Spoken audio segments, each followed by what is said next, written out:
saya Dinda Safitri. Saya Yara Dinadia. Adapun tujuan pembelajaran pada materi ini yaitu mahasiswa mampu menunjukkan sikap tanggung jawab untuk memahami siklus asam sitrat. Respirasi sel terjadi dalam 3 tahap utama.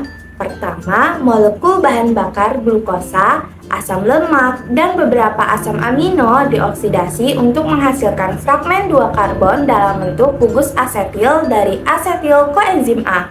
Pada tahap kedua, gugus asetil dimasukkan ke dalam siklus asam sitrat yang secara enzimatis mengoksidasinya menjadi CO2.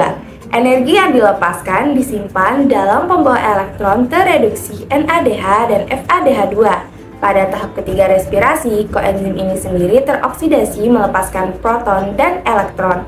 Elektron ditransfer ke O2 akseptor elektron terakhir melalui rantai molekul pembawa elektron yang dikenal sebagai rantai pernapasan.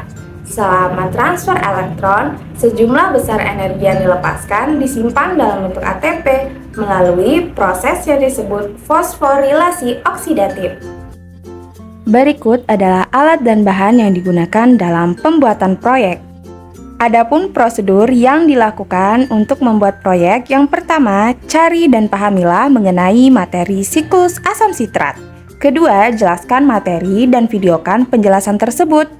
Ketiga, setelah kita memvideo, edit video menjadi semenarik mungkin.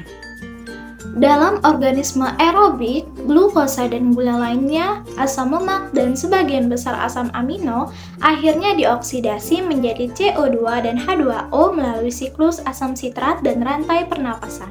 Sebelum memasuki siklus asam sitrat, kerangka karbon dari gula dan asam lemak didegradasi menjadi gugus asetil dari asetil-CoA, bentuk di mana siklus menerima sebagian besar input bahan bakarnya.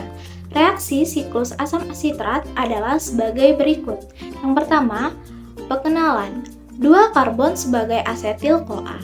Siklus asam sitrat dimulai dengan kondensasi asetil-CoA dengan oksaloasetat untuk membentuk sitrat.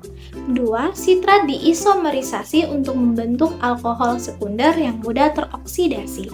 Pada reaksi siklus berikutnya, sitrat yang mengandung alkohol tersier diubah secara reversibel menjadi isositrat oleh akonitase. Ketiga, isositrat dioksidasi menjadi alfa-ketoglutarat dan CO2. Dekarboksilasi oksidatif dari isositrat yang dikatalisis oleh isositrat dehidrogenase berlangsung dengan kecepatan sebesar minus 8,4 kJ per mol. Yang selanjutnya, keempat, itu alfa-ketoglutarat dioksidasi membentuk molekul kedua masing-masing NADH dan CO2 dikonversi alfa-ketoglutarat menjadi suksinil KOA yang dikatalisis oleh aktivitas enzim ketoglutarat dehidrogenase kompleks. Kemudian alfa-ketoglutarat dehidrogenase dihidrolipoil transuksinilase dan dihidrolipoil dehidrogenase. Kemudian yang kelima itu pembelahan suksinil KOA digabungkan ke fosforilase tingkat substrat.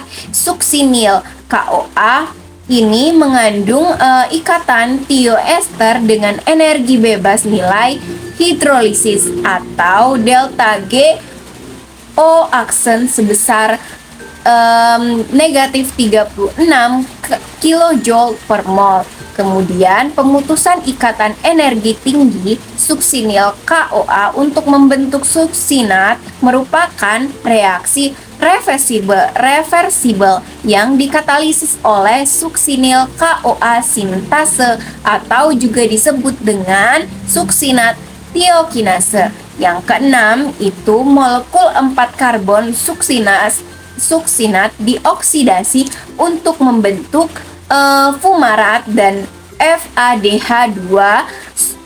Kemudian suksinat dehidrogenase mengkatalisis oksidase reversibel suksinat untuk membentuk fumarat. Nah, selanjutnya fumarat terhidrasi. Fumarat ini diubah menjadi L-malat dalam reaksi hidrasi stereo spesifik reversibel atau delta G O-aksen sama dengan negatif 3,8 kJ per mol yang dikatalisis oleh fumarase atau juga disebut sebagai fumarat hidratase. Yang terakhir, ke-8 itu malat dioksidasi untuk membentuk OAA dan NADH ketiga. Akhirnya OAA diregenerasi dengan oksidasi L-malat oleh malat dehidrogenase.